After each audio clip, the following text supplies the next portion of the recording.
अस्सलाम वालेकुम। दो बड़ी खबरें हैं। एक तो करतारपुर बॉर्डर क्रॉसिंग के हवाले से, जहां पर एक इनिशिएटिव लिया था जिस दिन प्राइम मिनिस्टर इमरान खान की इनाग्रेशन थी। इमरान खान ने भी और आर्मी चीफ ने भी एक अच्छा जेस्चर किया कि इस इलाके में अमन की खातिर ये जो करतारपुर क्रॉसिंग है इसको खोलते हैं। एक अच्छा कॉन्फिडेंस बिल्डिंग मैयर है जिसमें खित्ते के अंदर पीस की जानब एक अच्छी पेशरफ्त हो सकती है। इसका जवाब पहले भी मनफी में आया था इंडिया की जानब से, मजबूरन उनको खोलना पड़ा क्योंकि पाकिस्तान की जानिब से बहुत फ़राख दिली का मुजाहरा किया गया था और सिख कम्युनिटी का अच्छा खासा दबाव मौजूद था। इंडियन कैबिनेट ने इसकी अप्रूवल भी की, लेकिन फिर भी चाहते ना चाहते हुए अभी अटकाव दरमियान में मौजूद था। यहाँ से वहाँ पर कॉरिडोर बिल्ड करने की और इनाग्रेशन करने की भी बात हो गई तो उन्हें अपने मजबूरन बंदे भेजने पड़े। लेकिन आज भी सुषमा स्वराज का जो जवाब है और बाकी जो इंडियन लीडर्स और बीजेपी वाले रद्द-ए-अमल दे रहे हैं बहुत ही मनफी है।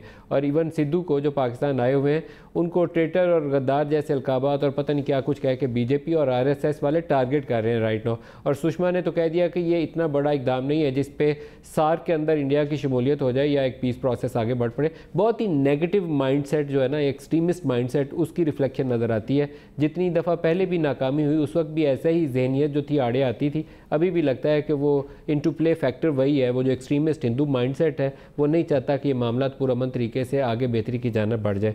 दूसरी जो इंपॉर्टेंट डेवलपमेंट है वो पाकिस्तान की दाखिली सियासत के ऊपर है। पीटीआई की हुकूमत ने आने से पहले ही 100 दिन के बहुत से नारे मारे थे कि हम आए तो कर्ज़ों का बोझ ख़त्म, हम आए तो महंगाई ख़त्म, हम आए तो करप्शन ख़त्म, हम आए तो अकाउंटेबिलिटी, सब इंसाफ का बोलबाला, सब अच्छा, अकरबा परवरी ख़त्म। तो 100 दिन पूरे हो गए और अपोजिशन जमातें चैलेंज कर रही हैं कि कौन सी ऐसी चीज़ है जो इमरान खान बेहतरी की जानब लेकर आए। तो उसको भी प्रोग्राम में डिस्कस करेंगे। स्टार्ट हम पहले करेंगे नवजोत सिंह सिद्धू के साथ, और बाकी मेहमान जो आज के प्रोग्राम में हमारे साथ हैं उनमें अंदलीब अब्बास पाकिस्तान तहरीक इंसाफ से और मोहसिन शाहनवाज रांझा पाकिस्तान मुस्लिम लीग नवाज से। दोनों को स्टूडियो में खुश आमदीद करते हैं। गुफ्तगू का आगाज़ हम करते हैं सिद्धू जी से जो हमारे साथ हैं लाहौर से।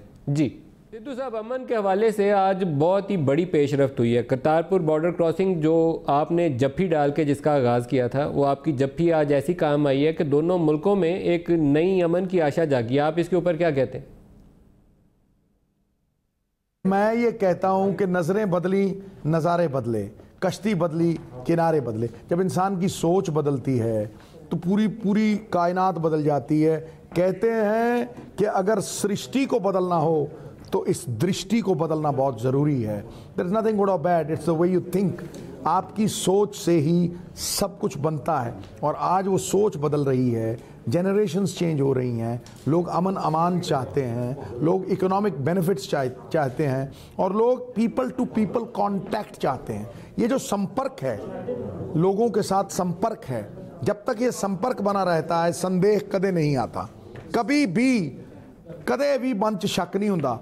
लेकिन जब संपर्क टूटता है, कनेक्शन टूटता है, तो फिर संदेह भी आता है, डाउट भी आता है और रिश्ते पूरी तरह से बिखर जाते हैं गुलदस्तों की तरह। सर, डाउट तो आना ही नहीं चाहिए सिद्धू जी। जो तुसी आए पाकिस्तान इमरान की इनाग्रेशन के अंदर तो असल में वहाँ से एक कंट्रोवर्सी ने जन्म ले लिया। हालांकि वो उम्मीद की पहली किरण जागनी चाहिए थी उस दिन। और प्राइम मिनिस्टर आपको वादा दे रहे हैं, जो आपके साथी भी थे, पुराने खिलाड़ी थे, आपके साथ खेलते रहे थे। आर्मी जिसको आमतौर पर कहा जाता है कि वो अमन की दुश्मन है, वो खुद जफ्फी डाल के आपको जनरल बाजवा वादा दे रहे थे कि हम वो खोलेंगे लांगा। अब लांगा खुल गया। सिद्धू को तो आज ढोल बजाने चाहिए थे, लेकिन वहाँ पर बहस और शुरू हो जाती है। दोनों तरफ कुछ ऐसे एलिमेंट्स हैं जिनको समझाने की ज़रूरत है कि मामला लोगों की बेहतरी की जानिब लेके चले, जहाँ भी मौका मिले उसे अवेल करें। समझा वो सकते हैं जो डिसीजन लेते हैं। यहाँ डिसीजन हो गए, लांगा खुल गया, 12-14 करोड़ लोग चुप करा देंगे। एक बात आप याद करना कि जब कोई आदमी आवाम के लिए काम करता है, आवाम के भले के लिए काम करता है, तो वही आवाम उसका शस्त्र बन जाता है, वही आवाम उसकी लड़ाई लड़ता है। आप देखिएगा जिस दिन ये लांगा पूरी तरह से बन गया और ये 12 करोड़ नानक नाम लेवा यहाँ दर्शन खाने आने लगे, मैं कह रहा हूँ कुछ रह ही नहीं जाएगा, क्योंकि दुआ में इतनी ताकत है। आवाज़ खलक नगाड़ा है खुदा, जनता की आवाज़ में परमात्मा की आवाज़ है। और मैं उसी भगवान का सेवक हूँ जिसे अज्ञानी लोग मनुष्य कहते हैं। तो साहब 3 महीने में अगर जप्पी रंग ले आई तो फिर तो ये पाकीज़ा हुई ना। 12 करोड़ लोगों का, 14 करोड़ लोगों का भला कर गई। तो फिर प्रमाण देने की क्या ज़रूरत है? क्या सूर्य प्रमाण देता है कि सूरज प्रमाण देता है कि उहदे च प्रकाश है? ਉਹਦਾ तेज प्रमाण नहीं साहब, बौना फिर बौना है। ਚਾਹੇ ਪਰਬਤ ਦੇ शिखर ਦੇ ਉੱਤੇ ਖੜਾ ਹੋਵੇ ਤੇ ਦੇਵਤਾ ਫੇਰ ਦੇਵਤਾ ਹੈ, ਚਾਹੇ ਖੂਹ ਦੀ ਗਹਿਰਾਈ ਦੇ ਵਿੱਚ ਖੜਾ ਹੋਵੇ। जप्फी थे सिद्धू साहब, मैजिकल जप्फी सी। उस जप्फी ने वो 3 माह के अंदर वो रंग दिखाया है जो आपने दुरुस्त कहा कि 73 ईयर्स में हो नहीं था पाया। तो उस मैजिकल जप्फी में क्या था कि पाकिस्तान का आर्मी चीफ ने खुद ही आपको वो दे दिया जो आप कह रहे थे कि बिन मांगे मिल गया। वो क्या किया आपने जनरल बाजवा ने? आपने एकदम मोहब्बत वाला और जज्बा जागा, उन्होंने कहा कि ठीक है खोलते हैं? नहीं, ऐसा नहीं। उन्होंने शुरुआत की कि मैं वो जनरल हूँ जो क्रिकेटर बनना चाहता था। तो मैंने हाथ मिला के कहा, मैंने कहा सर मैं वो क्रिकेटर हूँ जो जनरल बनना चाहता था। तो हंसी छूट गई दोनों की। तो फिर उन्होंने कहा कि वी वांट पीस, और हम ये जो लांगा है पंजाब के लिए हम करने के लिए तैयार हैं। बड़ी डिमांड है। तो आप सोचो कि किसी ने मुर्शद मेरे का नाम लिया, किसी ने नानक गुरु का नाम लिया, तो मेरे अंदर की जो भावनाएं थी वो तो लावा बन के फूट पड़ी। और वो भावना, ऐसी इंसान भावनाओं का ही तो पुतला है, जज्बातों का ही तो पुतला है। We are not necessarily creatures of logic, we are creatures of emotion. भावना, उन भावनाओं को समझना चाहिए था। लेकिन वो इजहार प्यार, वो इजहार शुक्राना, वो 1 सेकंड का कोई षड्यंत्र थोड़ा ना था, कोई रफाइल डील थोड़ा ना थी वो। सर क्रीचर्स ऑफ लॉजिक भी हैं, लॉजिक भी इसी में है। लॉजिक भी इसी में है कि दोनों मिले, मामलात को सुलझाव की तरफ लेके जाएं, टकराव की तरफ ना लेके जाएं। वो लॉजिक प्रिवेल कम करती है। वो दूसरे जो इंतहा पसंदी वाले जज्बात हैं वो ज़्यादा हमारे ऊपर गालिब रहते हैं। आप जैसे लोगों को जो मोहब्बत भरे, आज आपने शेर पढ़े, वो मोहब्बत भरे शेरों की ज़्यादा ज़रूरत है। जब आज आप वो शेर पढ़ रहे थे, वो पाको हिंद जीवे और मेरा यार दिलदार इमरान खान जीवे, तो बड़ा अच्छा मुनासिब तरीका था। एक दोस्त के लिए आपने जो जज्बात का इजहार किया, बहुत बेहतर तरीका था। देखिए, वो डिज़र्व करते हैं जो चीज़ 71 साल हम तरसते रहे, और मेरे माता पिता उस मिट्टी को चूम के आंखें भर के, हाँ, बाबा जी के वो 4 किलोमीटर दूर से दर्शन करके चले जाते थे, और कौम के लिए हम लोग यही आस करते थे, वो पूरा कर दिया। अब इससे ज़्यादा बड़ा गिफ्ट कोई वज़ीर आज़म आवाम को क्या दे सकता है? मैं कहता हूँ ऐतिहासिक उपलब्धि है। क्योंकि ये जब भी इतिहास में करतारपुर साहब के लांघे के खुलने का विचार आएगा, तो मुझे लगता है कि खान साहब का नाम पहले सफ़े पे आएगा, सुनहरी अक्षरों में आएगा। हिंदुस्तान की सरकार की तरफ से भी जो उपराला हो उसका भी आएगा। तो ये तो सुनहरी अक्षरों में लिखे जाने वाले अल्फाज हैं साहब। ये तो गौरवान्वित करने वाली चीज़ है। ये तो गर्व होना चाहिए। We should feel proud of it. आप जैसे और इमरान जैसे लोग तो प्राउड फील कर सकते हैं, लेकिन जिन्होंने आज भी आपको ट्रेटर के अलकाबात दिए वो शायद आज प्राउड ना फील करें। देखिए, कुछ तो लोग कहेंगे, लोगों का काम है कहना। लोग कहते रहते हैं और मुझे कोई दुख तकलीफ़ नहीं होती, क्योंकि मुझे अपने अंदर छुपे परमात्मा को जवाबदेही होना है। मैं किसी ऐसे आदमी के बारे में कुछ बोलूं, निंदक बाबा बीर हमारा। मैंने कल भी कहा था, आज भी कहता हूं कि दोस्त अहबाब ने हर सलूक मेरी उम्मीद के ख़िलाफ़ किया, अब मैं इंतकाम लेता हूं, जाओ तो मैं माफ़ किया। आपने आप जिक्र किया कि आपके माता पिता इस मिट्टी को चूम के जाते थे, तो हम में से भी, मेरे अपने माता पिता अमृतसर से पाकिस्तान आए थे, तो हमारा भी दिल करता है हम अमृतसर जाएं। तो हम अमृतसर जा सकते हैं क्या? इतनी मोहब्बत जागेगी कि मैं भी जाना चाहूँ तो अमृतसर चले जाऊँ, वहाँ जाके सिद्धू का इंटरव्यू करना चाहूँ, बिठाऊँ वहाँ जाके मैदान के अंदर, या कहूँ आ जाए सिद्धू जी इतने आके इंटरव्यू करिए, कोई मौका दोगे सानू भी? Welcome sir. नवजोत सिंह सिद्धू वचना का पक्का है, वचन देना ਤੁਹਾਨੂੰ। रघुकुल रीत सदा चली आए, प्राण जाए पर वचन ना जाए। आओ सर, घरे बहा के रोटी पानी खवा के फिर इंटरव्यू देंगे, ਤੁਹਾਨੂੰ तृप्त करके आदर मान से। गल हो गई जी, बस तैयारी रखना, मैं ਤੁਹਾਡੇ ਪਿੱਛੇ ਪਿੱਛੇ ਉੱਥੇ ਪਹੁੰਚ ਜਾਣਾ ਜੇ। ਅੱਜ ਤੁਸੀਂ ਉੱਥੇ ਬੰਬ ਮੁੱਕ ਗਈ ਗੱਲ। ਅੱਜ ਤੁਸੀਂ ਉੱਥੇ ਇੱਕ ਹੋਰ ਵੀ ਸ਼ੇਰ ਤੁਹਾਡੇ ਤੇ ਅਲਫਾਜ਼ ਤੁਹਾਡੇ ਦਾ ਚੁਣਾਵ ਜਿਹੜਾ ਸੀ ਉਹ ਬੜਾ ਹੀ ਮੁਨਾਸਿਬ ਸੀ। ਤੁਸੀਂ ਕਿਹਾ ਵਚਨ ਨਿਭਾਏ, ਤੁਸੀਂ ਵੀ ਇਮਰਾਨ ਖਾਨ ਨੂੰ ਤੁਸੀਂ ਕਿਹਾ ਵਚਨ ਨਿਭਾਏ ਤੁਸੀਂ ਵੀ, ਤੇ ਤੁਹਾਡੇ ਜਰਨੈਲਾਂ ਵੀ। ਉਹ ਤੁਹਾਡੇ ਮੂੰਹ ਹੀ ਸੁਣਨਾ ਚਾਹਾਂਗਾ, ਤੁਹਾਡੇ ਅਲਫਾਜ਼ ਜ਼ਿਆਦਾ ਮਜ਼ੇ ਦੇ ਨੇ, ਉਹ ਜਾਦੂ ਹੀ ਅਸਰ ਹੈ ਉਹਨਾਂ 'ਚ। ਦੇਖੋ ਗੱਲ ਇਹ ਹੈ ਕਿ ਉਹਨਾਂ ਕਿਹਾ ਸੀਗਾ ਕਿ ਅਸੀਂ ਲਾਂਘਾ ਖੋਲ ਦਿਆਂਗੇ, ਤੇ ਲਾਂਘਾ ਖੁੱਲ ਗਿਆ। ਤੇ ਜਦੋਂ ਕਿਸੇ ਬੰਦੇ ਦੀ ਜ਼ਬਾਨ ਦਾ ਯਕੀਨ ਹੋਵੇ ਤੇ ਫਿਰ ਉਹ ਬੰਦੇ ਦੀ ਕ੍ਰੈਡੀਬਿਲਿਟੀ ਬਣਦੀ ਹੈ। ਜੇ ਬੰਦਾ ਕੋਈ ਕਹਿ ਕੇ ਚੀਜ਼ ਪੂਰੀ ਕਰੇ, ਹੁਣ ਜਿਹੜਾ ਕੋਈ ਕੋੜ ਕਿੱਲੇ ਵਾਂਗੂ ਰੰਗ ਹੀ ਬਦਲ ਗਿਆ, ਅੱਜ ਕੁਛ ਕਹਿ ਗਿਆ ਤੇ ਕੱਲ ਕੁਛ ਕਹਿ ਗਿਆ, ਤੇ ਫਿਰ ਉਹਦਾ ਕੀ ਇਤਬਾਰ ਕਰੇਗਾ? ਤੁਸੀਂ ਵੇਖਿਆ ਹੋਣਾ ਤੁਸੀਂ ਵੇਖਿਆ ਹੋਣਾ ਕਿ ਕਿਸੇ ਨੂੰ ਬਾਜ਼ਾਰ 'ਚ ਬੰਦਾ ਕਰੋੜ ਰੁਪਈਆ ਚੁਕਾ ਦਿੰਦਾ ਤੇ ਕਿਸੇ ਨੂੰ ਪੰਜੀ ਨਹੀਂ ਦਿੰਦਾ। ਉਹਨੂੰ ਪਤਾ ਹੁੰਦਾ ਵੀ ਜਿਹਨੂੰ ਕਰੋੜ ਚੁਕਾਇਆ ਹੈ ਇਹ ਵਾਪਸ ਮੇਰਾ ਮੋੜੂਗਾ, ਕਿਉਂਕਿ ਉਹਨੇ 100 ਵਾਰ ਅੱਗੇ ਵਾਪਸ ਮੋੜੇ ਹੈ। ਤੇ ਚੋਰ ਨੂੰ ਬੰਦਾ ਪੰਜੀ ਨਹੀਂ ਦਿੰਦਾ। ਇਹ ਜ਼ਬਾਨ ਦਾ ਭਰੋਸਾ ਇੱਕ ਕਿਰਦਾਰ ਵਾਲੇ ਲੋਕਾਂ ਦੇ ਉੱਤੇ ਹੁੰਦਾ ਹੈ, ਜਿਨ੍ਹਾਂ ਦੇ ਕੋਲ ਕਰੈਕਟਰ ਹੁੰਦਾ ਨਾ, ਉਹਨਾਂ ਦੇ ਉੱਤੇ ਲੋਕ ਭਰੋਸਾ ਕਰਦੇ ਆ। ਔਰ ਇਹ ਜਿਹੜਾ ਵਿਸ਼ਵਾਸ ਹੈ, ਇਹ ਜਿਹੜਾ ਭਰੋਸਾ ਹੈ, ਇਹ ਕੋਈ ਕਮਲ ਦਾ ਫੁੱਲ ਨਹੀਂ ਜਿਹੜਾ ਧੁੱਪ ਦੇ ਵਿੱਚ ਘੁਮਲਾ ਜੂਗਾ। ਇਹ ਤੇ ਤੂਫਾਨਾਂ ਦੇ ਵਿੱਚ ਨਦੀਆਂ ਨੂੰ, ਤੂਫਾਨਾਂ ਦੇ ਵਿੱਚ ਜਹਾਜ਼ਾਂ ਨੂੰ ਖਿੰਦਾ। ਇਹ ਐਡੀ ਵੱਡੀ ਚੀਜ਼ ਹੈ। ਔਰ ਇੱਕ ਵਾਰ ਟੁੱਟ ਗਿਆ ਨਾ ਤੇ ਫਿਰ ਉਮਰ ਭਰ ਮਿਲਦਾ ਨਹੀਂ। ਮਿੱਟੀ ਦਾ ਭਾਂਡਾ ਜਿਵੇਂ ਟੁੱਟ ਜਾਵੇ ਨਾ ਤੇ ਉਹਨੂੰ ਥੁੱਕ ਲਾਈ ਜਾਓ ਤੇ ਉਹਨੂੰ ਗੂੰਦ ਨਾਲ ਜੋੜੀ ਜਾਓ ਤੇ ਫਿਰ ਉਹ ਜੁੜਦਾ ਨਹੀਂ, ਉਹ ਦਰੇਰਾਂ ਦਿਖਦੀਆਂ ਰਹਿੰਦੀਆਂ ਨੇ। ਇਸੇ ਤਰ੍ਹਾਂ ਵਿਸ਼ਵਾਸ ਹੈ, ਔਰ ਵਿਸ਼ਵਾਸ ਰਹਿੰਦਾ ਉਹਨਾਂ ਤੇ ਹੈ ਜਿਨ੍ਹਾਂ ਦੀ ਜ਼ਬਾਨ ਦਾ ਭਰੋਸਾ ਹੁੰਦਾ। ਵਾਅਦੇ ਤੇ ਅੰਡੇ ਤੇ ਟੁੱਟਣ ਲਈ ਹੁੰਦੇ। अच्छा, एक ਤੁਹਾਡਾ ਇੱਕ ਜੁਮਲਾ ਸੀ ਕਿ ਐਸੀ ਚਾਬੀ ਆਏ ਕਿ ਇਮਰਾਨ ਖਾਨ ਵਰਗੀ ਸਾਰੇ ਤਾਲੇ खुल जावन। तो एक जड़ा बिगर ऑब्जेक्टिव है वो करतारपुर साहब, उसके लिए फर्स्ट स्टेप हो सकता है। वो बिगर ऑब्जेक्टिव यह है कि इस पूरे रीजन में पीस आए, अमन आए, को एग्जिस्टेंस, पाकिस्तान भी तरक्की करे, इंडिया भी तरक्की करे और नॉर्मलाइजेशन की तरफ चल पड़े। क्या उसके लिए सिद्धू कोई कलीदी किरदार अदा कर सकते हैं? इमरान खान ने आज फिर दोबारा एक बहुत ही पीस ओवरचर और आपकी उसी तकरीब में दिया, उन्होंने कहा इंडिया एक कदम आए, हम 2 कदम आगे जाते हैं, let's make a new beginning, start करें, इसको पहला कदम बनाएं। Sir, a good beginning makes a good ending, the first blow is half the battle. ये मैं ਤੁਹਾਨੂੰ ਇਹੀ ਗੱਲ ਕਹਿ ਰਿਹਾ ਹਾਂ। Imran has won that first, Imran has won that battle due to this first step? Absolutely, Imran Khan साहब ने शुरुआत की थी। इमरान खान साहब ने सब तो पहला किया सी लांघा खोलांगे। फवाद चौधरी साहब ने किया, फिर 3 महीने की चुप्पी रही, टॉक्स बंद हुई, मायूस होए। तो फिर इंडियन गवर्नमेंट ने जदों देर आए दुरुस्त आए, बहुत देर कर दी थी मेहरमा आते आते, उन्होंने क्या, फिर अगले दिन कहता मैं 28 ਨੂੰ ਕਰਾਂਗਾ। 28 ਨੂੰ ਦੇਖਦੇ ਹੋਏ ਫਿਰ 26 ਨੂੰ ਇੰਡੀਅਨ ਗਵਰਨਮੈਂਟ ਨੇ ਕਿਹਾ। ਸੋ ਉਹ ਤੇ ਪਹਿਲ ਕਰ ਰਹੇ ਆ ਹਮੇਸ਼ਾ, ਔਰ ਇਹ ਪਹਿਲ ਕਰਨ ਵਾਲਿਆਂ ਦੀ ਹਮੇਸ਼ਾ ਕਦਰ ਹੁੰਦੀ ਹੈ। ਮਤਲਬ ਕੋਈ ਮਣੀ ਨੂੰ ਮਿੱਟੀ 'ਚ ਨਹੀਂ ਸੁੱਟਦਾ, ਉਹਨੂੰ ਸੋਨੇ 'ਚ ਜੜ ਕੇ ਰੱਖਦਾ ਤਾਂ ਕਿ ਉਹਦੀ ਚਮਕ 100 ਗੁਣਾ ਵਧੇ।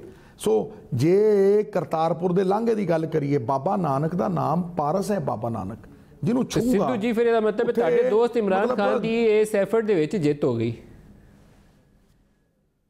ਮੈਂ ਕਹਿੰਦਾ ਦੇਖੋ, ਹਰ ਉਸ ਬੰਦੇ ਦੀ ਜਿਹਨੇ ਲਾਂਘਾ ਖੁਲਾਉਣ 'ਚ ਕੰਟਰੀਬਿਊਟ ਕੀਤਾ, ਔਰ ਲੋਕਾਂ ਨੂੰ ਪਤਾ ਹੈ, ਰਾਜੇਸ਼ ਖੰਨਾ ਕਹਿ ਗਿਆ ਨਾ, ਇਹ ਜੋ ਪਬਲਿਕ ਹੈ ਇਹ ਸਭ ਜਾਣਤੀ ਹੈ, ਲੋਕ ਬੇਵਕੂਫ ਨਹੀਂ, ਲੋਕਾਂ ਨੂੰ ਸਭ ਪਤਾ ਹੈ। ਔਰ ਤੁਸੀਂ ਅੱਗੇ ਅੱਗੇ ਦੇਖਿਓ, ਇਹ ਪਾਰਸ ਨੇ ਜਿਹਨੂੰ ਛੁੰਦੇ ਜਾਣਾ। ਨਾਰੋਵਾਲ ਦੇ ਲੋਕਾਂ ਦੀ ਜ਼ਮੀਨ ਦੇ ਰੇਟ ਵੱਧਦੇ ਦੇਖਿਓ, ਉਹਨਾਂ ਦੀ ਰੋਟੀ ਸਮਰਿੱਧ ਹੁੰਦੀ ਦੇਖਿਓ, ਉਹਨਾਂ ਨੂੰ ਆਤਮ ਨਿਰਭਰ ਹੁੰਦੇ ਦੇਖਿਓ, ਉੱਥੇ ਪ੍ਰਗਤੀ ਵਿਕਾਸ ਆਉਂਦਾ ਦੇਖਿਓ, ਖੁਸ਼ਹਾਲੀ ਆਉਂਦੀ ਦੇਖਿਓ, ਹੋਟਲ ਬਣਦੇ ਵੇਖਿਓ। ਇਹੀ ਇਕਨੋਮੀ ਹੈ ਸਾਹਿਬ। ਜਦੋਂ ਕਰੋੜਾਂ ਲੋਕਾਂ ਨੇ ਉੱਥੇ ਆਉਣਾ ਹੈ, ਉਹਨਾਂ ਦੇ ਰਹਿਣ ਦਾ ਉਹ ਹੋਣਾ ਪ੍ਰਬੰਧ, ਉਹਨਾਂ ਦੇ ਖਾਣੇ ਦਾ ਪ੍ਰਬੰਧ ਹੋਣਾ, ਇੱਕ ਇਨਡਾਇਰੈਕਟ ਇਕਨੋਮੀ ਨੂੰ ਕਿੰਨਾ ਫਾਇਦਾ ਮਿਲਦਾ ਤੁਸੀਂ ਸੋਚ ਨਹੀਂ ਸਕਦੇ। ਔਰ ਇਹੀ ਅਗਰ ਤੁਸੀਂ ਬਾਰਡਰ ਖੋਲ੍ਹਣ ਦੀ ਗੱਲ ਕਰੋ ਤੇ 6 ਮਹੀਨਿਆਂ 'ਚ 60 ਸਾਲ ਦੀ ਤਰੱਕੀ ਹੈ, ਇਹ ਵੀ ਲਿਖਾ ਲਓ। ਸਿੱਧੂ ਸਾਹਿਬ, ਜਦੋਂ ਤੁਸੀਂ ਕ੍ਰਿਕਟ ਖੇਲਦੇ ਸੋ ਸਿਆਲਕੋਟ ਚਾਹੇ ਨਾਰੋਵਾਲ ਦੇ ਕਰੀਬ ਹੀ, ਕਰਤਾਰਪੁਰ ਦੇ ਕਰੀਬ ਹੀ ਤੁਸੀਂ ਬੜੀ ਜ਼ਬਰਦਸਤ ਇਨਿੰਗਸ ਵੀ ਖੇਲ ਕੇ ਆਏ ਸੋ, ਪਤਾ ਨਹੀਂ 173 ਰਨਸ ਬਣਾਏ ਸਨ। ਉਹ ਛੱਕੇ ਮਾਰੇ ਸਨ, ਕੋਈ ਇਮਰਾਨ ਖਾਨ ਨੂੰ ਜ਼ੇਨ 'ਚ ਹੈ ਕਿੰਨੇ ਕੁ ਛੱਕੇ ਮਾਰੇ ਸਨ? ਕਿਉਂਕਿ ਤੁਹਾਡੇ ਤੇ ਛੱਕੇ ਬੜੇ ਨੇ ਟੈਸਟ 'ਚ ਵੀ ਤੇ ਵਨਡੇ 'ਚ। ਇਮਰਾਨ ਨੂੰ ਕਿੰਨੇ ਛੱਕੇ ਮਾਰੇ ਸਨ? ਖਾਨ ਸਾਹਿਬ ਨੂੰ ਮੈਂ ਸ਼ਾਰਜਾ 'ਚ 2-4 ਮਾਰੇ ਆ, ਔਰ ਇੱਥੇ ਵੀ ਇੱਕ ਅੱਧਾ ਮਾਰਿਆ। ਕਿਉਂਕਿ ਜਦੋਂ ਮੈਂ ਪੀਕ ਤੇ ਸੀਗਾ ਉਦੋਂ ਖਾਨ ਸਾਹਿਬ ਹੌਲੀ ਬੋਲਿੰਗ ਵਾਲੇ ਪਾਸੇ ਘੱਟ ਧਿਆਨ ਦੇਣ ਲੱਗੇ ਸੀ ਔਰ ਬੈਟਿੰਗ ਕਰਨ ਲੱਗੇ। ਲੇਕਿਨ ਜਦੋਂ ਮੈਂ ਛੋਟਾ ਸੀ 18-19 ਸਾਲ ਦਾ ਤੇ ਗੇਂਦ ਨਜ਼ਰ ਨਹੀਂ ਸੀ ਆਉਂਦੀ ਹੁੰਦੀ। ਕਸਮ ਨਾਲ ਕਹਿਣਾ, ਇੱਕ ਵਾਰ ਮੈਂ ਬਾਉਂਸਰ ਮਾਰੀ, ਖਾਨ ਸਾਹਿਬ ਨੇ ਮੈਂ ਉਹ ਕੀਤਾ, ਗੇਂਦ ਲੰਘ ਗਈ ਤੇ ਮੇਰੇ ਕੋਲ ਰਵੀ ਸ਼ਾਸਤਰੀ ਆਇਆ, ਕਹਿੰਦਾ ਵੈਰੀ ਵੈਲ ਲੈਫਟ। ਮੈਂ ਕਿਹਾ ਮੈਨੂੰ ਤੇ ਵਿਖੀ ਕੋਈ ਨਹੀਂ, ਲੰਘ ਗਈ, ਖਟਕ ਦੇਣੇ। ਤੇ ਉਹ ਮੈਂ ਧੁੰਨੀ 'ਚ ਵੀ ਮਾਰੀ ਮੇਰੇ, ਤੇ ਸਾਹ ਆਉਣਾ ਬੰਦ ਹੋ ਗਿਆ ਸੀ। ਤੇ ਮੈਨੂੰ ਆ ਕੇ ਕਹਿੰਦੇ ਸਰਦਾਰਾ ਗਲਤ ਥਾਂ ਤੇ ਨਹੀਂ ਵੱਜੀ। ਮੈਂ ਕਿਹਾ ਨਹੀਂ ਜੀ ਠੀਕ ਹੈ। ਕਹਿੰਦਾ ਕੋਈ ਨਹੀਂ ਮੈਂ ਬਾਉਂਸਰ ਨਹੀਂ ਮਾਰਦਾ। ਬੜਾ ਦਿਆਨਤਮੰਦ ਬੰਦਾ ਸੀਗਾ। ਲੇਕਿਨ ਫਿਰ ਜਦੋਂ ਅਸੀਂ ਤਕੜੇ ਹੋਏ 2-3 ਸਾਲਾਂ ਬਾਅਦ ਤੇ ਅਸੀਂ ਵੀ ਠਾਠਾ ਠੋਕਣ ਲੱਗ ਗਏ। ਫਿਰ ਕਦੇ ਲੜਾਈਆਂ ਹੋਣੀਆਂ, ਕਦੇ ਝਗੜੇ ਹੋਣੇ, ਕਿਉਂਕਿ ਕਲਚਰ ਆਫ ਰੈਟਰੀਬਿਊਸ਼ਨ ਹੈ ਹਿੰਦੁਸਤਾਨ 'ਚ। ਕੋਈ ਬਰਦਾਸ਼ਤ ਨਹੀਂ ਕਰਦਾ ਵੀ ਤੁਸੀਂ ਹਾਰ ਕਿਵੇਂ ਗਏ, ਤੇ ਉਹ ਘਰੇ ਨਹੀਂ ਵੜਨ ਦਿੰਦੇ, ਇੱਥੇ ਵੀ ਘਾਲ ਪੋੜ ਦਿੰਦੇ ਆ। ਤੇ ਫਿਰ ਬੰਦਾ ਕਹਿੰਦਾ ਯਾਰ ਜੇ ਹੀਰੋ ਬਣਨਾ ਤੇ ਇਹੀ ਉਹ ਵਕਤ ਹੈ ਸ਼ੀਸ਼ੇ ਮੂਰੇ ਖੜਾ ਹੋ ਕੇ, ਮਿੱਤਰਾ ਸਾਰੇ ਪਾਪ ਧੁਲ ਜਾਣੇ ਆ, ਇੱਥੇ ਰਾਣਾ ਬਣਾ ਦੇ, ਇੱਥੇ ਦੌੜਾ ਬਣਾ ਦੇ। ਤੇ ਉਹ ਫਿਰ ਮਰਤਾ ਕਿਆ ਨਾ ਕਰਤਾ ਵਾਲਾ ਕੰਮ है। ऑन द फील्ड कौन सा ऐसा इवेंट है, कौन सी ऐसी बात है जो इमरान खान के साथ, जब मैच पाकिस्तान इंडिया का चल रहा हो, तो आपकी कोई जहन में हो कि इमरान खान के साथ ये बात हुई थी, आज तक याद है? ਆਹੀ ਗੱਲ ਯਾਦ ਹੈ ਮੇਰੀ ਧੁੰਨੀ 'ਚ ਮਾਰ ਕੇ ਜਦੋਂ ਸਾਹ ਨੂੰ ਬੰਦ ਹੋ ਗਿਆ ਤੇ ਮੇਰੇ ਮੋਢੇ ਤੇ ਹੱਥ ਰੱਖ ਕੇ ਕਹਿੰਦੇ ਉਹ ਪੁੱਤਰ ਠੀਕ ਹੈ ਤੂੰ ਦੇਖੀ ਸਾਹ ਸੂ ਆ ਰਿਹਾ। ਮੈਂ ਕਿਹਾ ਜੀ ਆ ਰਿਹਾ, ਬੰਦਾ ਤੇ ਇੱਕ ਦਮ ਦਾ ਹੁੰਦਾ ਹੈ। मैं कहा जी आ रहा है। That was very kind of him कि जब आपने छक्के मारे उनको शारजाह में तो फिर आपने क्या कहा? आपने नहीं उस वक्त कुछ कहा क्योंकि बॉलर तो बड़ा गुस्से में आ जाता, छक्का खा के उसका अगली बॉल पे विकेट लेने का दिल होता है। नहीं मैं खान साहब ਨੂੰ ਕਦੇ ਵੀ ਕਿਸੇ ਦੇ ਨਾਲ ਐ ਗਲਤ ਗੁਫ਼ਤਗੂ ਕੋਈ ਗਾਲ ਕਰਦੇ ਦਿਖਿਆ ਹੀ ਨਹੀਂ। ਉਹਨਾਂ ਨੇ ਆਪਣੇ ਆਪ ਨੂੰ ਐ ਕਹਿਣਾ ਵੀ ਇਹ ਕੀ ਕੀਤਾ ਯਾਰ, ਇਹ ਛੱਕਾ ਖਾ ਲਿਆ, ਇਹ ਕੀ ਕੀਤਾ। So but you see at that point of time because he was batting and he was captaining ਉਹ ਮਤਲਬ ਬੋਲਿੰਗ ਉਹਨਾਂ ਦੀ ਫੈਗ ਐਂਡ ਦੇ ਉੱਤੇ ਸੀ।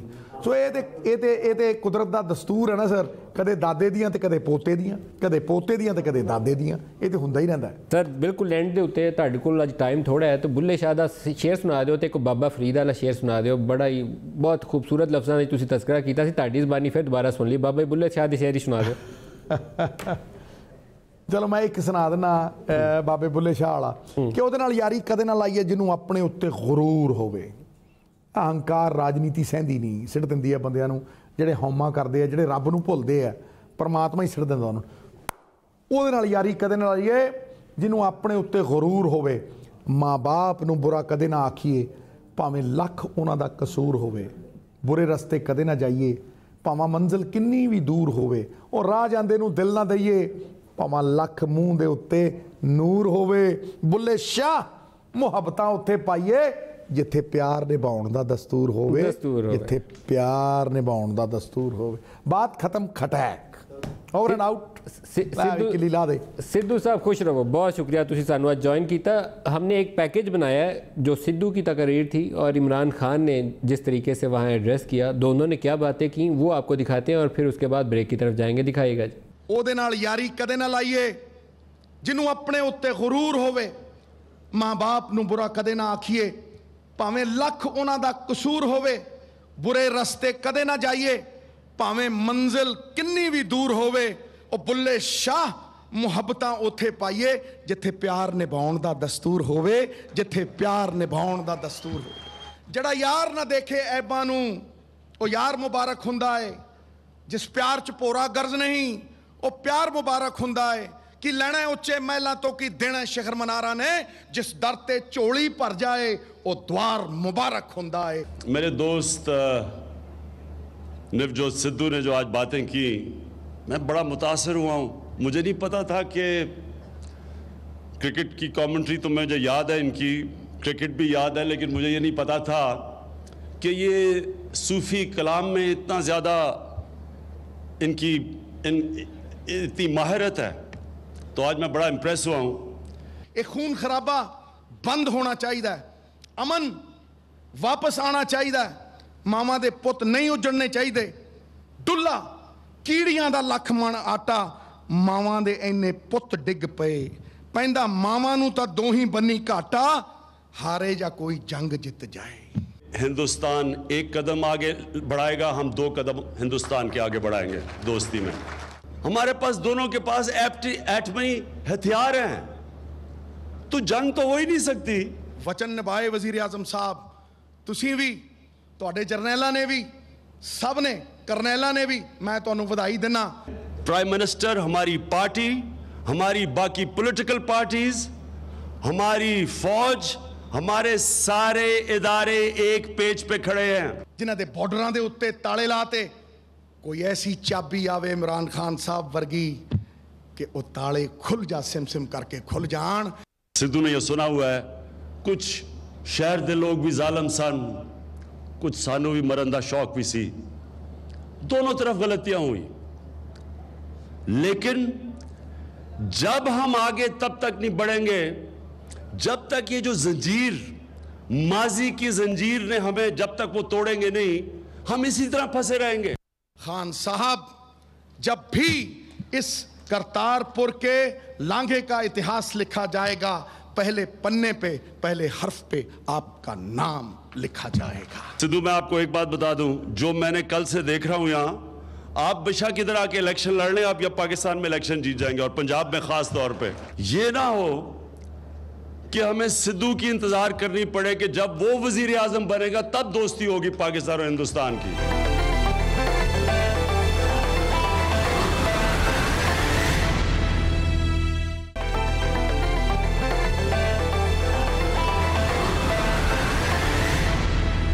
प्रोग्राम में दोबारा खुशामदीद कहते हैं। सिद्धू ने तो बहुत प्यार भरी बातें कर दी, लेकिन अभी तक इंडिया की जितनी खबरें हम पढ़ रहे हैं, इवन उनके बहुत से जर्नलिस्ट हैं पुराने, शेखर गुप्ता हैं, अभी उन्होंने अपनी हुकूमत के ऊपर ख़ुद तनकीद की है कि हेडलेस चिकन के तौर पर इंडियन गवर्नमेंट नज़र नहीं आनी चाहिए। वहाँ से पीस का मैसेज आ रहा है। हम क्या कर रहे हैं कि एक मिनिस्टर हमने भेजा हुआ है और यहाँ सुषमा स्वराज कह रही है नहीं बातचीत नहीं हो सकती।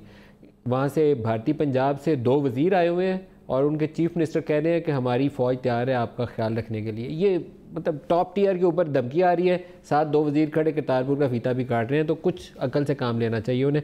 अंदलीब अब्बास और मोहसिन शाहनवाज रांझा हमारे साथ हैं। हमने 100 दिन की परफॉर्मेंस के ऊपर बात करनी है। करतारपुर के ऊपर बात करना चाहते हैं या 100 दिन के ऊपर आ जाएँ? बताइए रांझा साहब।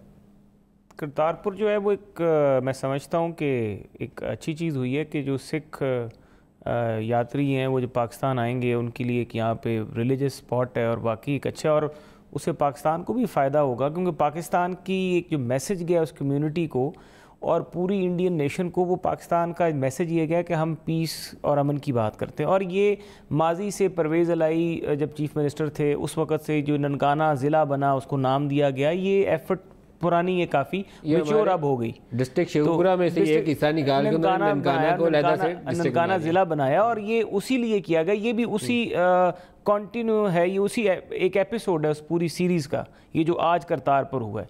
तो ये it's a good thing. Pakistan ने इमरान के एक बयान के अंदर जो सबसे अच्छी चीज़ थी कि उन्होंने खुद से खाली क्रेडिट लेने के बजाय ये कहा कि ये गवर्नमेंट भी, तमाम पॉलिटिकल पार्टीज़ भी, क्योंकि PMLN Peoples Party they are all for it कि यहाँ से पीस होना चाहिए, और आर्मी भी, तो जनरल बाजवा साथ खड़ा, आर्मी चीफ साथ खड़ा, उन्होंने कहा ये सारे सपोर्ट कर रहे हैं पीस प्रोसेस को।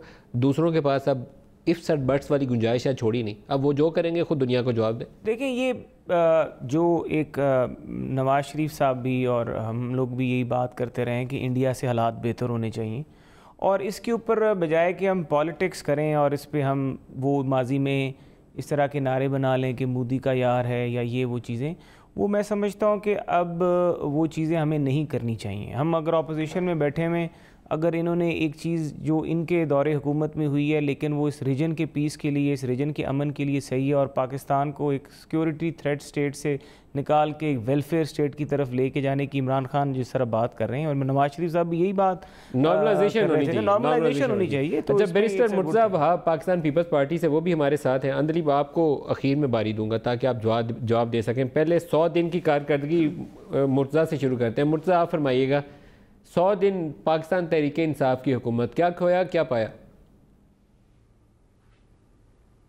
बिस्मिल्लाहिर्रहमानिर्रहीम। मलिक साहब, बातें बहुत सारी की गई थी पाकिस्तान तहरीक इंसाफ की जानिब से, ख़ान साहब की जानिब से, कि वो मसीहा होंगे इस कौम के और तमाम मसाइल जो इस कौम को दरपेश हैं उन तमाम मसाइल को वो हल कर देंगे। लेकिन आपने इन 100 रोज़ में देखा कि जो वादे इन्होंने किए थे, किसी वादे के साथ वफ़ा नहीं की और हर चीज़ के ऊपर आके इनको यू टर्न लेना पड़ा या बात को तब्दील करना पड़ा, और बाद में उस यू टर्न को भी ये जस्टिफाई करते रहे। बहुत सारे PTI के दोस्तों ने TV पर आके कहा कि जी ये जो क्रिटिसिज्म है ऑपोजिशन पार्टीज़ का ये बेजा है और सिर्फ 100 दिन का हमें टाइम क्यों दिया जा रहा है, हमें और टाइम मिलना चाहिए। मैं समझता हूँ कि 100 दिन का टाइम फ्रेम भी ऑपोजिशन की जमातों ने PTI को नहीं दिया था, PTI ने ख़ुद कौम से 100 दिन का टाइम मांगा था।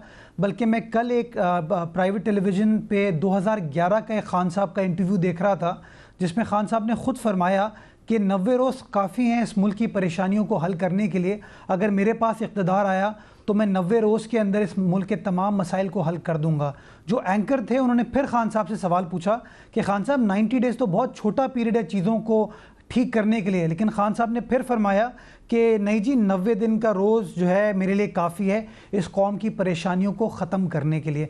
मैं समझता हूँ कि इतनी एक्सपेक्टेशंस PTI के दोस्तों ने अपने साथ इल्हाक कर दी थी ऐसी बातें करने के बाद कि कौम को सिर्फ़ और सिर्फ मायूसी हुई, क्योंकि किसी चीज़ के ऊपर भी आपने देखा कि ये लोग कमिटमेंट को पूरा नहीं कर पाए। महंगाई के लिए बात की, बेरोज़गारी के लिए बात की, इन्होंने बात की वन बाई वन इसको आगे लेके चलते हैं ये इश्यूज़ के ऊपर। लेकिन ब्रॉडली पहले अंदलीब अब्बास, आपने फॉल्स होप्स जो थी वो लोगों को दी और फिर अब 100 दिनों में कर नहीं पाए, क्या हुआ आपके साथ? नदीम, पहले तो ये देखें कि 100 दिन क्या होता है, जो बाहर भी होता है, पहली दफ़ा हमने पाकिस्तान में किया तो इसलिए यहाँ समझ नहीं है। डायरेक्शन सेट होती है और उसका सारा प्लान्स और स्टेप्स बनते हैं कि हमने कैसे रोल आउट करना है 5 साल। तो ये बड़ी क्लियरली था। आपने शायद हमारा 100 दिन वाला इलेक्शन से पहले हमने अनाउंस कर दिया, किसी और गवर्नमेंट ने कभी नहीं किया। और 36 एरियाज़ में हमने अनाउंस किया कि इसमें हमने प्लान्स बनाने हैं और हमने डायरेक्शन सेट करनी है, बिकॉज डायरेक्शन गलत हो, जितना मर्जी 5-5 साल के 40 साल से डायरेक्शन गलत थी ना, तो वो देखें आप 30,000 अरब का डायरेक्शन सेट कर पाई। सो अब मैं उसी पे आ रही हूँ, और मुझे इनकी भी हंसी आ रही थी मुर्तज़ा वहाब की, ये सही कह रहे हैं कि 90 दिन की बात हुई थी। केपी का मुझे रिप्ले लग रहा है, आप लोगों ने इसी तरह हमें बिठाया, हमने कहा जी 90 दिन में बड़ी करप्शन हम ख़त्म कर देंगे, और हमने की 2 वज़ीर निकाल दिए पहले, वो जो थे टिम्बर माफिया जो था, हमने उन दोनों को निकाल दिया, खुद निकाला। तो 90 दिन में हमने कहा था कि बड़ी करप्शन ख़त्म करेंगे, और 2 साल आप सही कह रहे हैं, और शायद अभी भी 2 साल यही कहते रहे कुछ नहीं हुआ कुछ नहीं हुआ। केपी में भी कहा कुछ नहीं हुआ, इश्तिहार बंद कर दिए हमने, तो वो आपने देखा कि इश्तिहार तो हमने अभी भी नहीं देने, तो वो वर्ड ऑफ माउथ फैलता फैलता तीसरे साल में लोगों ने कहना शुरू किया कि केपी में कुछ हो रहा है, क्योंकि इश्तिहार नहीं दे रहे थे। क्या हुआ था केपी में? 5 साल में कुछ हुआ था? अगर 5 साल में ना हुआ होता तो मुझे ये तो बताएं कि ये वो अभी कुछ ही अर्सा पहले मुझे वो प्रोड्यूसर एक वीडियो दिखा रहे थे, वो जो आपकी मेट्रो थी जो बननी थी बड़ी एफिशिएंटली और बड़े अच्छे तरीके से, उसके खड्डे अभी तक आपने भरने के लिए बड़ी कोशिश की, अभी तक नहीं भरे, नई हुकूमत आ गई आपकी दूसरी दफा। मैं कंप्लीट कर लूँ अपना। मैं ये कह रही थी कि हमने तीसरे साल वहाँ चले, आपने देखा कि वो ऐसा प्रोविंस है जिसने कभी दोबारा इलेक्ट नहीं किया, ना सिर्फ किया बल्कि डबल वोट दिए। और जहाँ तक मेट्रो का ताल्लुक है, मैं आपको क्लियरली बता रही हूँ कि जब आप कहते हैं 40 अरब में और 50 अरब में ये बनी मुल्तान मेट्रो, और वो 65 अरब तक चली गई है, this is the latest figure. यहाँ 40 बसों पे बन रही है, वहाँ 300 बसों पे बन रही है, और मैं उसकी पूरा प्रोग्राम करके आपको प्रूव भी कर सकती हूँ। जो मेन चीज है वो ये है कि इस वक्त क्या हुआ है, जो आपके बड़े नारे डायरेक्शन में आपको आप इमरान खान का शुक्रिया अदा करिए कि उसकी वो पॉपुलर एक इमेज के ऊपर आपको वोट ज़्यादा मिल गए। काम आपने अच्छे नहीं किए, आपका अकाउंटेबिलिटी सबसे बड़ा स्लोगन था, तरीके इंसाफ थी सारी इसी काम के लिए कि जस्टिस होगी, अकाउंटेबिलिटी होगी। आपने अकाउंटेबिलिटी कमीशन बन के जनरल हामिद जो मेरे ख्याल में बेस्ट चॉइस थे, उनको आपने 4 दिन बर्दाश्त नहीं किया, आपने अकाउंटेबिलिटी से उनकी छुट्टी करा दी, क्योंकि आपके 4 वजीर पकड़ने लगे थे। आपने कहा फारिग करो इनको। हमने तो अपने 2 वजीर पहले निकाले थे, आपको याद है, टिम्बर माफिया पे, और उसके बाद वज़ीर आफरीदी को भी निकाला। देखें बात क्या हुई, बात ये हुई कि हमने वहाँ एहतसाब कमीशन क्यों बनाया था, नैब वॉज इनफेक्टिव।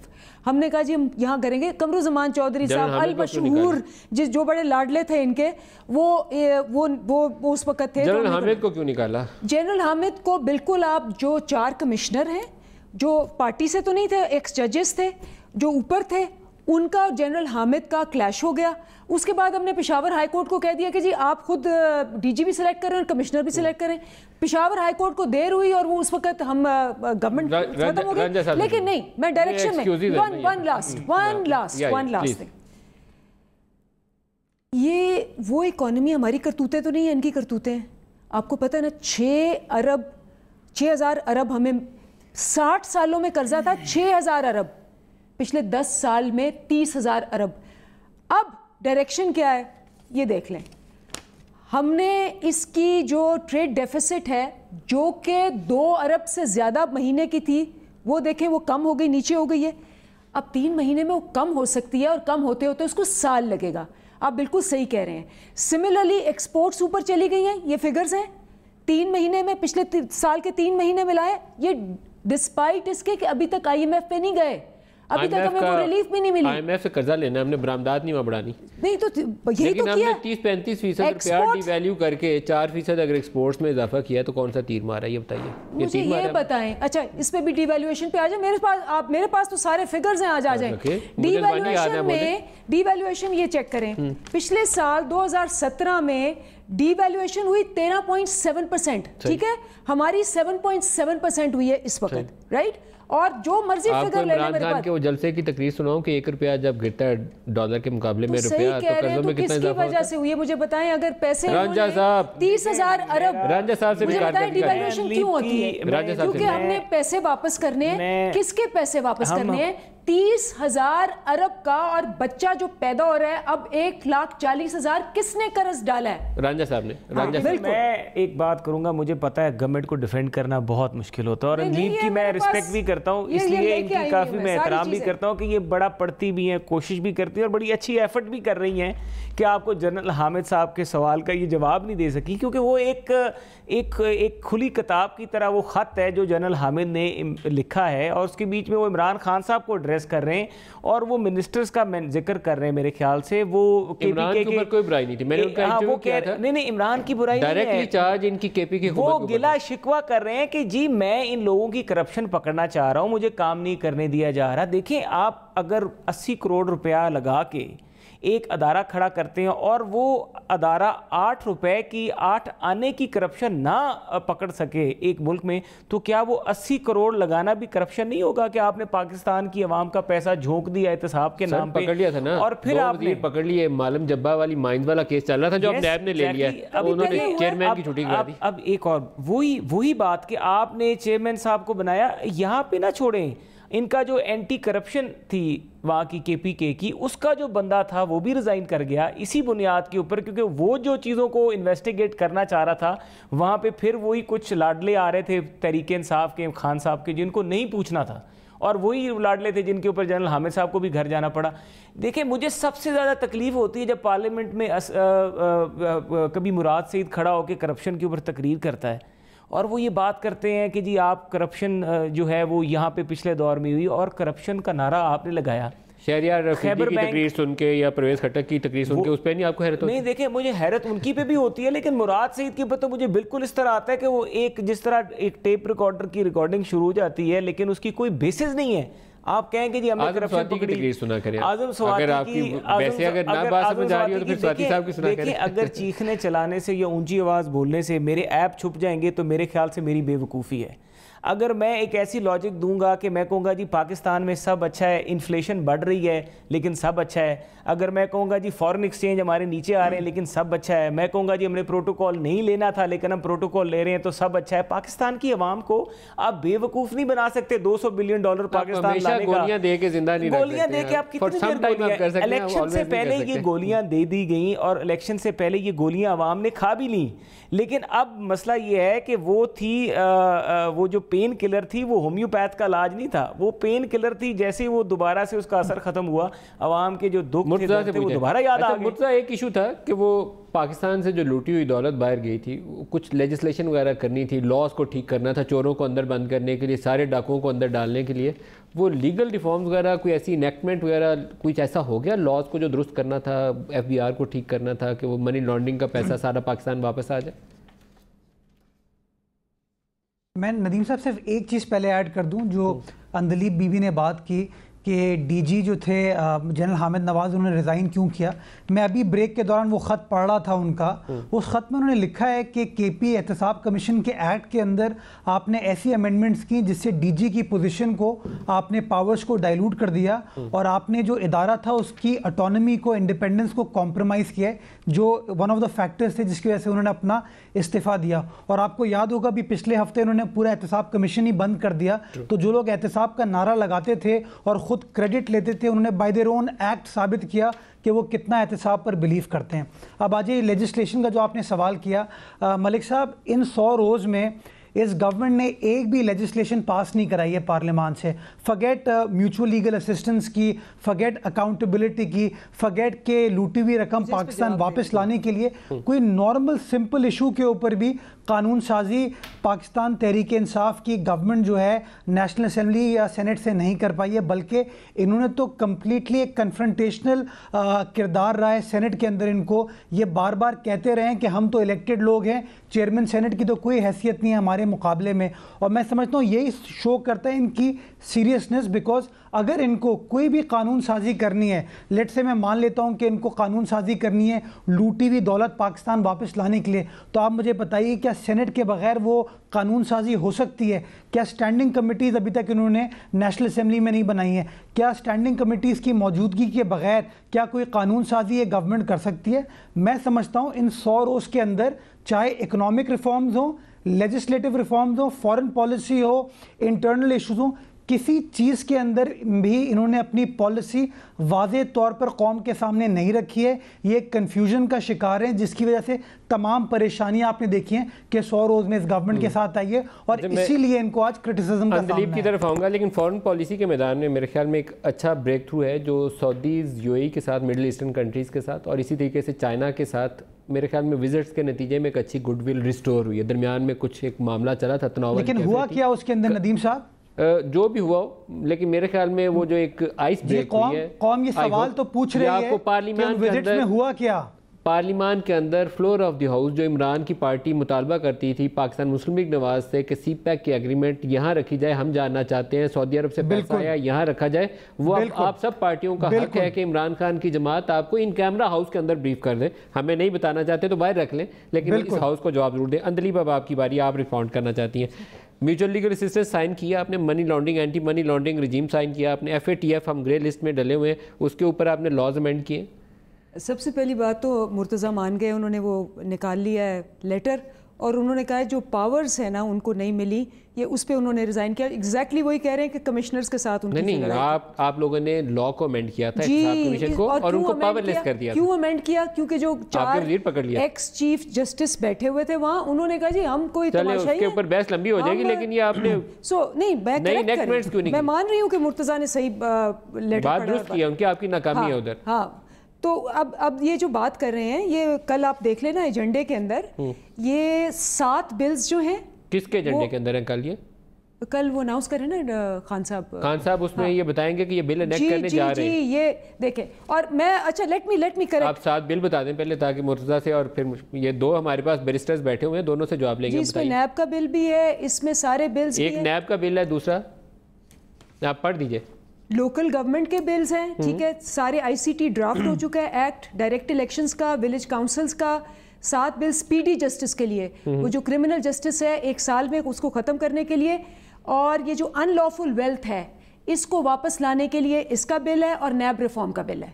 ये सारे बिल्स हैं। मेरी बात सुन लें ज़रा, ठीक है, ज़रा मैं असेंबली की बात में, मैं तो वहाँ बैठी होती हूँ, असेंबली का बिजनेस आता है, और ये आप चेक कर लेना, क्योंकि मैंने चेक किया, मैंने कहा ये इतना शोर मचाते हैं, मेरे साथ आते हैं, कहते हैं असेंबली में कुछ नहीं हो रहा, और रोज़ जब हम जाएं वो खड़े हो जाते हैं। पहले बड़े भाई का था कि मुझे क्यों निकाला, अब छोटे भाई का है कि जेल में क्यों डाला। सारा वक्त ये स्पीचेस होती रहती है कि इसको जेल में क्यों डाला, जेल में क्यों डाला। बिजनेस वहीं का वहीं होता है। मैंने कहा कमेटियाँ नहीं बन रही, क्योंकि ये कह रहे हैं कि ये कहते हैं जी कमेटियाँ नहीं बन रही, स्टैंड स्टिल है, पार्लियामेंट नहीं चल रही, जमहूरियत है, ये फलाना हो रहा है। मैं चली गई असेंबली की लाइब्रेरी में, मैंने जो कस्टोडियन है उसको कहा, मैंने कहा ये पिछली ज़रा बताएं कमेटियाँ कब बनी थी, ये पिछले जब ये टर्म में थे और उसमें टर्म में थे। ये मुर्तज़ा वहाब के लिए इंफॉर्मेशन मैं देती हूँ, ये चेक कर लें वहाँ से 2008 से लेकर जो 2013 की असेंबली थी उसकी कमेटियाँ 13 महीने बाद बनी थी, 13 मंथ्स के बाद बनी थी। और ये चेक कर लें, मुश्ताक साहब है वहाँ, रिकॉर्ड जाके चेक कर लें। इनकी जो थी 2013 से लेके 2018 तक 4.5 महीने बाद बनी थी, राइट। सो बात कहने की ये है कि असल में तो ये नहीं चाहते कि बिजनेस हो, बिकॉज इनको पता है कि जैसे जैसे बिजनेस हुआ और वो सारा कुछ जो इनके पास स्ट्रीट पार तो है नहीं, इनके पास बस असेंबली का फ्लोर है, वहां बैठ के जितना मर्जी शोर मचाएं। फिर आप में और इनमें फर्क कोई नहीं हुआ, उन्होंने 4.5 महीने की बनाई, आपने भी 100 दिन में नहीं बनाई। तो मैं यही कह रही हूँ ना कि हमें कह रहे हैं कि हम जमहूरियत के अलमदार हैं, आप तो जमहूरियत चाहते ही नहीं है, ये नहीं चाहते, आप असेंबली बिजनेस नहीं चाहते। What is the example that they are setting, and कौन who's asking what to whom?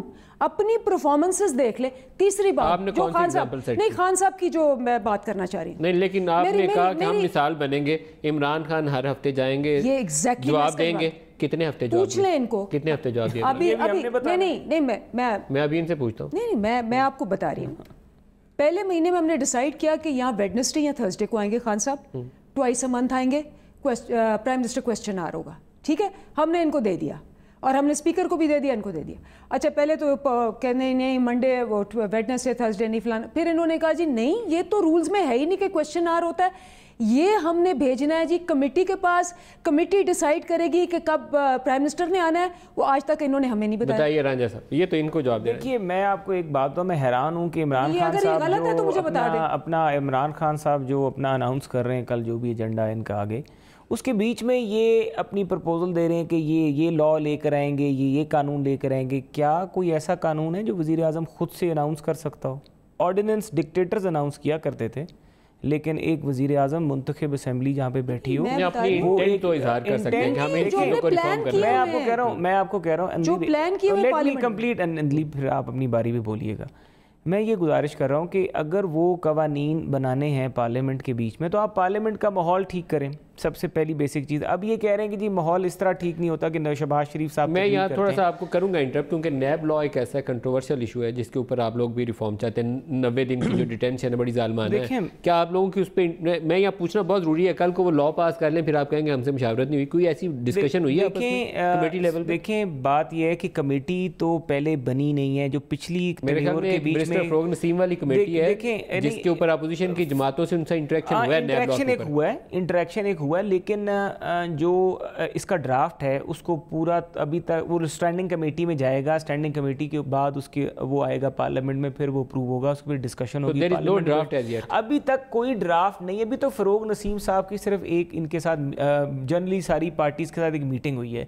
दूसरी बात यह कि उस लॉ के बीच में काफ़ी ऐसे एरियाज हैं जिसके ऊपर बैठ के हमें बात करने की ज़रूरत है। पावर टू रेस्ट और डिटेंशन, इसके ऊपर तो ज़रूर बात करनी चाहिए। पावर ऑफ डिटेंशन भी है, जो करप्शन और करप्ट प्रैक्टिसेस की डेफिनेशन है वो बहुत जो है वेग डेफिनेशन है, उसका स्कोप जो है लिमिट करने की ज़रूरत है, उसको फोकस बनाने की ज़रूरत है। बिल अपना टेबल कर देते हैं ना, तो फिर भी इन्हें शाबाशी दीजिएगा। आप दोनों को 5-5 साल नहीं, हम लोकल गवर्नमेंट पे बात करते हैं, स्पीडी जस्टिस पे बात करते हैं, ये जितनी भी चीज़ें अगर ये कानून साजी करते हैं, पहले सबसे पहले बेसिक रिक्वायरमेंट है कि ये पार्लियामेंट का माहौल अच्छा करें। 2-4 लोग इनके ऐसे हैं पार्लियामेंट में जो पार्लियामेंट का माहौल ख़राब करते हैं। वो कौन है? उसमें आप इनके इंफॉर्मेशन मिनिस्टर देख लें, फवाद चौधरी साहब हैं, मुराद, ये पूरा मैच फिक्स होता है, मुराद सईद है मेरा मतलब। लेकिन आपको चाहिए, आप जो आपके शाह महमूद हैं या आपके वहाँ पे सीनियर लोग बैठे हुए, उनसे कहें कि वो फ्रंट लाइन पे हैं। वो देखिए, हुकूमत का काम होता है तनकीद सुनना। हुकूमत का काम ये नहीं होता कि तनकीद के मुकाबले में फ़ौरन कंटेनर पे चढ़ के कहना कि तुमने ये किया है। हुकूमत का काम होता है दरगुजर करना, दिल बड़ा करना। हुकूमत का काम ये नहीं होता ना, वो इनकी टीम पूरी उससे 100 गुना ज़्यादा उसमें एनर्जाइज कर देती है उसको। वो कहते हैं मैंने 50 बंदे डालने हैं, वो कहते हैं हम 100 डालेंगे। देखिए हाँ, अब ये है कि खान यहाँ पे जो सबसे बड़ी बात है, माहौल अच्छा इन्होंने करना है। इनके मिनिस्टर जो हैं वो फायरी स्पीचेस करने के बजाय, अगर वो उनसे पूछा जाए कि इन्फ्लेशन बढ़ रही है, खाद की कीमतें बढ़ रही हैं, या फॉरेन एक्सचेंज रिजर्व इधर जा रहे हैं, या आपके मिनिस्टर्स ने सीपैक आपने लूट के खा लिया, वो आगे से हर बात का जवाब ये देते हैं कि तुम चोर हो, तुम चोर हो। और मैं आगे से एक ही जवाब कहता हूँ, और मैं इनको समझा रहा हूँ कि पाकिस्तान की आवाम में जब आप 2023 में इलेक्शन में वोट लेने जाएंगे तो आपकी ये तकारीर आपके गले में फंदा साबित होंगी। तो ये तकारीर छोड़ना चाह रही है। मैं सिर्फ ये कहना चाह रही हूँ, वो 50 वाली बात की, वो खान साहब बार बार ये कहते हैं कि मैं कहती हूँ कि मैं चोर डाकुओं को पकड़ूंगा, ये सारे खड़े हो जाते हैं। मैं कहता हूँ 50 बंदों को पकड़ूंगा, 50 बंदे यहाँ से खड़े हो जाते हैं। 50 बंदे तो कोई भी हो सकते हैं। लेकिन ये 50 अभी हैं अपोजिशन वाले ही, शहबाज हो, नवाज हो, मरियम नवाज हो, वो ख्वाजा साद हो, आसिफ जरदारी हो, फरियाल तालपुर हो। आज भी वो अभी खबरें चल रही थी कि वो पता नहीं ओमनी ग्रुप ने क्या एविडेंस दे दी है। आज एक ताज़ा तरीन अपडेट ये है, और अभी मैं प्रोग्राम में बैठा हूँ, मेरे पास वो पूरी तफसील नहीं है, मिल गई तो मैं आपसे शेयर करूँगा कि इमरान खान प्राइम मिनिस्टर पाकिस्तान की अपनी बहन अलीमा खान, उनके ऊपर ये खबर छपी थी कि उनकी दुबई में प्रॉपर्टी थी जिसका उन्होंने जुर्माना भरा है, FBI को डिक्लेयर नहीं थी। 30% जुर्माना और शायद 30% प्रॉपर्टी की वैल्यू की कोई पेनल्टी थी, समथिंग लाइक दैट। तो उसके ऊपर चीफ जस्टिस ने सुओ मोटो ले लिया, जो आमतौर पर मशहूर यही है कि वो आपके जमातों को पकड़ते हैं, या आसिफ अली जरदारी के ऊपर FIA का केस चल रहा है। तो अलीमा खान की पेशी भी 30 तारीख को नवंबर को लग गई है। अब अगर इवनली मैच चलता है कि सारे लोगों को पनिशमेंट मिल रही है, हुकूमत वालों को भी मिल रही है, अपोजिशन वालों को ट्रांसपेरेंटली असूल और ज़ाबित के मुताबिक, फिर तो मज़ाइका नहीं है, फिर तो काम आगे चलना चाहिए। नदीम साहब, मेरे ख्याल में अगर ये सू मोटो नहीं भी होता तब भी हमें कोई एतराज़ नहीं है। हम समझते हैं अकाउंटेबिलिटी हो, और अकाउंटेबिलिटी अक्रॉस द बोर्ड हो। तो अगर ये PTI के दोस्तों के ख़िलाफ़ भी होती है तो हो, पीपल्स पार्टी के जिन लोगों ने की है करप्शन के ख़िलाफ़, नून लीग, जो भी हो, बट फेयरली हो, ट्रांसपेरेंटली हो, उसके अंदर कोई विक्टिमाइजेशन का उनसर ना हो। हमारे जो थोड़े बहुत जो ऑब्जर्वेशन या रिजर्वेशन है वो ये कि अगर पीपल्स पार्टी के किसी कारकुन लीडर के ख़िलाफ़ इंक्वायरी होती है तो उसके वारंट्स इशू हो जाते हैं। अगर नून लीग के किसी कारकुन लीडर के ख़िलाफ़ इंक्वायरी हो रही है तो उसके वारंट इशू हो जाते हैं। लेकिन इसके बरक्स अगर PTI के किसी दोस्त के खिलाफ इंक्वायरी चल रही है तो उसके वारंट्स इशू नहीं होते, जिसकी वजह से हम डाउट करते हैं इस तमाम अकाउंटेबिलिटी प्रोसेस को। आपके ख्याल में किसके वारंट जारी होने चाहिए थे जो नहीं हुए? देखिए, मैं तो अगर ये कह रहा हूँ कि जाम खान शोरो साहब, डॉक्टर आसिम, शर्जील मेमन, आसिफ अली जरदारी साहब, फरियाल तालपुर साहिबा, ये सब अंडर इन्वेस्टिगेशन, अंडर इंक्वायरी इनके वारंट्स इशू हुए। तो अगर इनके खिलाफ ये चीज़ हो रही है, या मियाँ शहबाज शरीफ के खिलाफ इंक्वायरी हो रही थी, वारंट्स इशू हो गए, तो पीटीआई में आई बिलीव खान साहब के खिलाफ भी इंक्वायरी चल रही है इस वक्त, हेलीकॉप्टर रेफरेंस जो चल रहा है, असद कैसर के खिलाफ भी चल रही है, परवेज़ खटक साहब के खिलाफ भी चल रही है, अलीम खान साहब के खिलाफ भी चल रही है। तो जिन लोगों के खिलाफ इंक्वायरी पीटीआई के दोस्तों की भी चल रही है, तो इक्वल ट्रीटमेंट फिर उनके साथ भी होनी चाहिए। दूसरी बात नदीम साहब, मैं एक और ऐड करना चाहूँगा कि पीटीआई के दोस्त हमारे ऐलानात कर देते हैं वो, but unfortunately rules of business को देखना भूल जाते हैं। अब खान साहब ने जब ऐलान किया कि मैं आके प्राइम मिनिस्टर सेशन होगा, क्वेश्चन आवर सेशन होगा, ऐलान तो उन्होंने कर दिया, लेकिन जब ऑपोजिशन ने राइटली पॉइंट आउट किया कि भाई इसकी प्रोविजन रूल्स ऑफ बिजनेस में होनी चाहिए, तो मैं समझता हूँ स्पीकर कौमी असम्बली का ये काम है कि कमेटी को जल्दी से तश्कील दे, ताकि जो कमेटी रूल्स ऑफ बिजनेस की है, प्रोसीजर की है, वो मीटिंग कॉल करे और रूल्स को अमेंड करते हुए प्राइम मिनिस्टर के क्वेश्चन आवर सेशन की प्रोविजन को डाल दिया जाए। मैं समझता हूं अगर ऑपोजिशन इस बात को आइडेंटिफाई कर रही है तो उसके अंदर कोई गलत चीज नहीं है, वो तो रूल्स ऑफ बिजनेस को, रूल ऑफ लॉ की सुप्रीमेसी की बात कर रही है। आप इस मामले को पुश भी तो करिए ना। अगर प्राइम मिनिस्टर विलिंग है कि वो वीकली आके सवालात का जवाब देना चाहता है फ्लोर ऑफ द हाउस, तो पाकिस्तान में इससे बेहतर चीज हो नहीं सकती जहां प्राइम मिनिस्टर हाउस में आना ही नहीं पसंद करता। पिछले 5 सालों में ये पीएमएलएन की हुकूमत थी, जो 3 लोग बहुत ही बैड परफॉर्मर थे in terms of their presence in the house, उसमें सर फहरिस्त खुद इमरान खान थे, दूसरे नंबर पर Nawaz Sharif prime minister of Pakistan थे, और तीसरे नंबर पर उनके अपने नेफ्यू हमजा थे।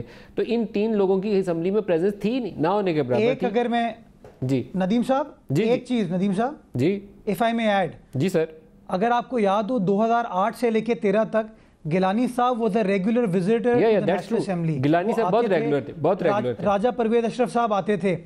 अभी भी अगर आप सिंध असेंबली को उठा के देखिए, हमारा लास्ट वीक सेशन चल रहा था, चीफ मिनिस्टर मुराद अली शाह जिन जिन डिपार्टमेंट्स के इंचार्ज मिनिस्टर हैं उसके सवालों के जवाब उन्होंने खुद दिए हैं। तो आज भी मैं समझता हूं कि प्राइम मिनिस्टर साहब, बहुत सारे ऐसे डिपार्टमेंट्स हैं जिनके इंचार्ज मिनिस्टर हैं, अगर प्राइम मिनिस्टर साहब पार्लियामेंट को तक़वियत बख्शना चाहें, उसको इज्जत देना चाहें, तो इंटीरियर डिवीजन के जो सवालात होते हैं उसका जवाब देने के लिए वो खुद मौजूद हो सकते हैं, बिकॉज शहरियार आफरीदी साहब is not the minister, it is the prime minister Imran Khan who is the incharge minister for interior division. इस तरह के और बहुत सारे महकमे प्राइम मिनिस्टर के पास मौजूद हैं। बट आपने देखा कि इन 3 माह के अंदर जब भी इजलास हुआ, खान साहब असेंबली में उस तरीके से नहीं आए। कि खान साहब जिन वजारतों के इंचार्ज वजीर हैं या जो वजारतें उनके अपने पास हैं, कम से कम उनके सवालात तो कमेटी बनने से या उसका फैसला आने से पहले, क्वेश्चन आवर मुकर्रर होने से पहले ही आकर दे सकते हैं।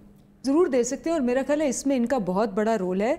अगर ये उल्टा पड़ जाएं और कहें जी ठीक है आप अभी तो वो कमेटियाँ नहीं बन रही, आप वेडनेसडे को आ जाया करें और वेडनेसडे को आके 1 आवर का जवाब दे दिया करें, हर सूरत तो आएंगे। मैं तो इनको मुतालबे पे बुलाएंगे, वैसे नहीं बुलाएंगे। ऑब्वियसली हमने एक प्रपोजल दिया, उसका जवाब तो देना। अरे भाई वैसे ही आने दे, उनको आके जवाब तो देने दे, हाउस को इस्तेमाल करें। मैं तो कहती हूँ इनको, मैं अभी भी कहती हूँ इनको कि इनको डिमांड करनी चाहिए कि जी कमेटियाँ तो, और कमेटियाँ क्यों नहीं बन रही, क्योंकि इन्होंने कहा है कि जब तक पीएससी नहीं होगी बाकी कमेटियाँ भी नहीं बनेंगी, बाकी तो बनने दो। तो पब्लिक अकाउंट कमेटी बना दें जी, क्या जाता है। उन्होंने चौधरी निसार अली खान को बना दिया था जिनके साथ पीपल्स पार्टी का एक कुत्ते का वैर था, तो आपका तो इतना मसला नहीं, आप बना दें शहबाज शरीफ को, क्या नहीं, मसला? वो उनका बड़ा भाई वो पनामा में नहीं था ना, मतलब ये तो बड़े भाई छोटे भाई वाला केस है ना, तो इसलिए ये नहीं बनेगा। बड़े मियाँ छोटे मियाँ सुभानुल्लाह वाला केस है। बैरिस्टर साहब देखिए जी, ये मैं समझता हूँ कि अगर इमरान खान साहब का और जो नैब की हम समझते हैं गठजोड़ है, उस गठजोड़ की अंदर शहबाज शरीफ साहब को ज़बरदस्ती जेल में डाला जा सकता है नैब की काल कोठड़ी में, तो ये इनको इस चीज़ से क्या घबराहट की ज़रूरत है कि अगर वो चेयरमैन पीएसी बन जाएंगे और वो इतने बाइख्तियार हो जाएंगे कि वो चीज़ें रोक सकें। नैब और जिस तरह से वो एक नैब के डीजी साहब आके टीवी पे बात कर दिया करते हैं, वो तो सारा अपरेटस नैब की शक्ल में इनके पास मौजूद है, तो हमारे चेयरमैन पीएसी बनने से तो उस पर ऊपर कोई मसला नहीं हुई। ये एक तबका पीटीआई में ऐसा है जो कि है इमेच्योर। जो पब्लिक मैं आपको गुजारिश चेयरमैन है वो चीफ जस्टिस ऑफ पाकिस्तान नहीं बनता, बेसिकली वो डिग आउट कर रहा होता है डिटेल्स जो है मुख्तलिफ सरकारी महकमों की। और जो काम था खुर्शीद शाह साहब जब थे, वो काफ़ी ज़्यादा हमारे दौरे हुकूमत की जो चीज़ें थी उनको काफ़ी करके गए हैं। 2017 तक तो वो रिपोर्ट्स वगैरह अपनी तकरीबन जो उन्होंने करनी थी वो सारी फाइनल करके गए। तो अब तो वैसे जो निसार बड़े तगड़े थे, जो निसार बड़े तगड़े थे, उन्होंने बड़ा कुछ निकाला। फिर उसके बाद नदीम अफजल चंद भी आए, और ठीक है, उसके बाद खुर्शीद शाह ने हमारा तकरीबन जो हमारी ऑब्जेक्शन थी, ऑर्डर्ड ऑब्जेक्शन की, इस तरह की चीज़ें थी हमारी मिनिस्ट्रीज़ की, वो उन्होंने काम कर दिया हुआ है। तो अब इनको ये घबराना कि वो दोबारा से हमारी चीज़ों को प्रोब करेंगे, वो तो काम हो चुका है, अब तो आपकी चीज़ें प्रोब होनी है। तो पहली बात ये। दूसरी बात ये है कि जब हमें पता लगता रहता है कि जब इनकी पता है कि वहाँ पे मीटिंग हुई है, तो उसके बीच में एक तबका बन गया जो इमरान खान साहब को की खुशामद करने के लिए उनसे वो उनके ज़हन में वो बात डाल रहा होता है जो वो सुनना चाहते हैं। अगर यही खुशामदीए इनके साथ रहे तो ये पार्लियामेंट नहीं चलेगी। इमरान खान को उन खुशामदियों से बाहर निकलना पड़ेगा और उसको हकीकत पसंदाना जो सियासत पाकिस्तान की रही है वो करनी पड़ेगी। अच्छा, लास्ट मिनट 1.5 मिनट है, अगर इनके 100 दिनों में इनके कितने मार्क्स देते हैं 10 में से? मैं तो इनको माइनस देता हूँ। आप आगे क्या बात करें, मैं सिर्फ एक ही बात करता हूँ, 0 आउट ऑफ 10। अगर ये नीचे सफर, मैं तो माइनस में लेके जाता हूँ, सिफर से भी तो नीचे नेगेटिव में, बिल्कुल नेगेटिव में, मैं तो -100 की तरफ ले जाऊंगा। एक ही बात है, आप मुर्जा से किसी भी जगह पे जाके मुर्जा आप बताइए 10 में से कितने नंबर देते हैं आप तहरीक इंसाफ को 100 दिनों की परफॉर्मेंस के ऊपर?